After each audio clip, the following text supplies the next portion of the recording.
Eastern Conference Finals. This is the way it ended, but if it hadn't been for a win over Stockton and Malone, the Rockets wouldn't have been able to get there. And boy, that was a great team.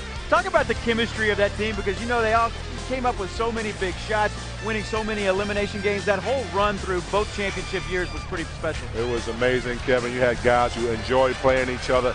That was the only team coming to practice, Kevin, when guys used to just go at it. The practices were very intense, and they carried over to the floor. And you know, I think that the Rockets, if for a Utah Jazz fan, even though Utah has won 3 of the 5 in a series in the playoffs between these two teams, Rockets are taking the court as we speak. There's the ovation right now. But this place is buzzing right now. But you know, I think the Utah fans are going to think of the Rockets as a team that took away some of their better years, because when it came down to the big series, the Rockets came away with the win. No question. Jerry Sloan knows that, and he knows the history between the two teams. So it's going to be another physical, intense series, and it's good that the Rockets got the home court. But I take what Tracy said. Home court really only matters in the 7th game, because both of these teams are evenly matched. It does that, but it also, wouldn't you agree, too, though, in Game 1, if you can, and I hate this term, set a tone, but, you know, you get the city's buzzing right now.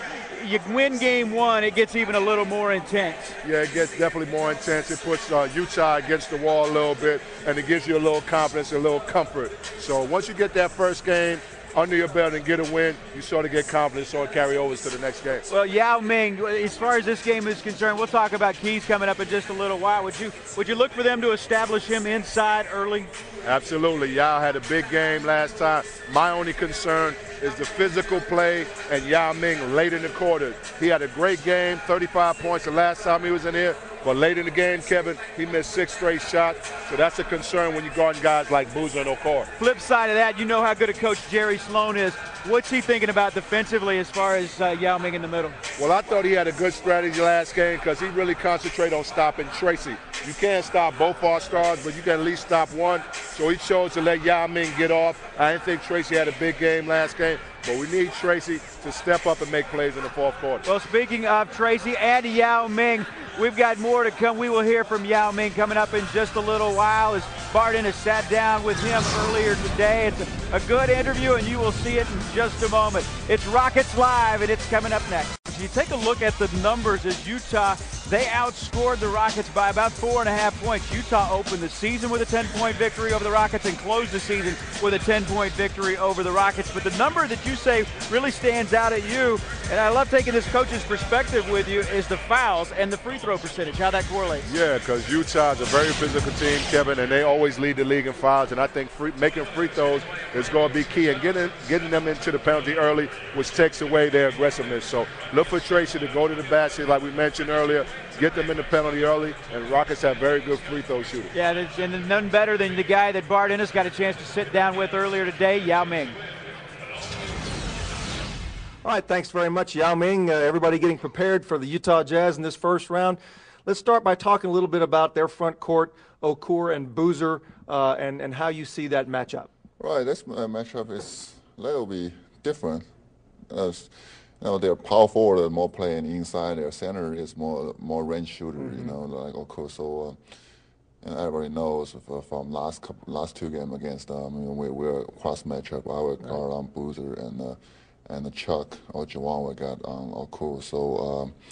So we were not at a disadvantage on both those positions, and that's it. The fact that you guys have known it's going to be Utah in the first round for over a month now, pretty much, does that affect the way you prepare for this? I understand Coach Van Gundy has already handed out a playbook that's pretty thick. Yeah, that's a huge playbook. There's about the 70, 80 play we need to go into remember. For a team you've already played 4 times this year. Yes, I played twice this year, and I feel that their team, play very physical, but in the playoffs, one position can change the whole thing. So, going to do something, going to remember the book, going to read the playbook, or maybe it will help you in some of the position in the games. Mm-hmm. Everybody knows that when you're healthy and you're in the low post, the Rockets are running their offense through the low post. But can you talk a little bit about Tracy McGrady and the way he's played over the last month, playing like the T-Mac of old? How important is he to your playoff success? I think everybody knows the T-Mac people know this season is more organize the team, make an assist on the defense, on the rebound. But most of the import he get for us in the April is penetrate. The game against Phoenix Sun, he very aggressive to attack the paint. So one that was get a lot of layup, get a lot of free throws. Of course, he need to work on free throws a little bit, But when he get into the paint, by his speed, his size, everything good will be happen.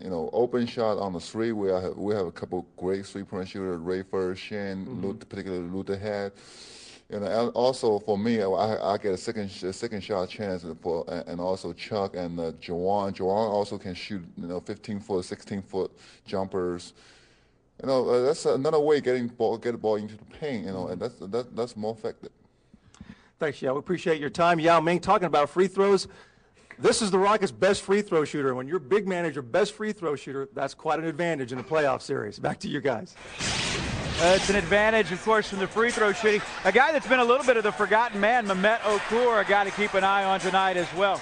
Yeah, Kevin, we've been talking about Darren Williams, Karolinko, and Boozer. Let's don't forget about Mehmet Okur. He's an all-star this year. This guy's a terrific perimeter shooter. He's the #1 center at three-point percentage at 39%, and he's really going to be a key factor in this series. He's going to loosen up Carlos Boozer down on the block. If he's guarding Yao Ming's going to have to honor his outside shooting. Yeah, this is a guy that averages 18 points per game. You're talking about an all-star caliber center, 6'11", a big body. He could be a factor as well. Stay with us. We've got more to come. It's Rockets Live rolling on from Toyota Center. We're keeping you company all the way to Game 1. NBA Live is brought to you by your Lexus dealer. At this time of the year, you are who you are, and your game is well defined. And one of the reasons I think both teams are good is that because they do have well defined games. All right, Jeff Van Gundy's team and this Rockets franchise trying to win a playoff series for the first time since 1997. Mary, let's take a look at some of your Toyota keys to this Game 1. #1, Kevin, be ready for a physical matchup. Rockets need to match their physical play. Second most important, two of the better rebounding teams in the league. Utah, #1 offensive rebounding team. Rockets, #1 defensive team. Third most important, execution in the fourth quarter. Both these teams are evenly matched.